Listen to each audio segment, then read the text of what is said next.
Zee 24 तास एक पाऊल पुढे। रामनवमी निमित्त राज्यभरात भाविकांचा उत्साह दिसून येतोय। शिर्डी, नाशिकसह अनेक ठिकाणी आज रामनवमी निमित्त विशेष कार्यक्रमांचं आयोजन करण्यात आलंय। मुंबईतही इस्कॉन मंदिरात भाविकांनी गर्दी केली होती। पालखी मिरवणूक काढण्यात आली। फुलांची खास सजावट त्यावेळी करण्यात आली होती। आज दिवसभर विविध कार्यक्रम आयोजित करण्यात आले। मुंबईतल्या वडाळा भागातल्या प्रसिद्ध राम मंदिरातही भाविकांनी सकाळपासूनच गर्दी केली।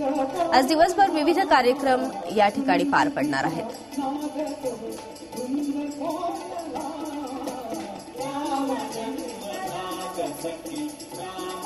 आमचा 23वी स्वामीजी विद्याधर स्वामींचा आणि त्यांच्या पूर्व स्वामीजी द्वारकानाथ स्वामींच्या हस्ते मठस्थापना झाली आणि तिथपासून इथे रामनवमीचा कार्यक्रम साजरा होत आहे। 13 अक्षराचा श्रीराम जय राम गुढी पाडव्यापासून दशमीपर्यंत निरंतर 24 तास 7 दिवस हे कार्यक्रम चालू असतो। झी 24 तास एक पाऊल पुढे।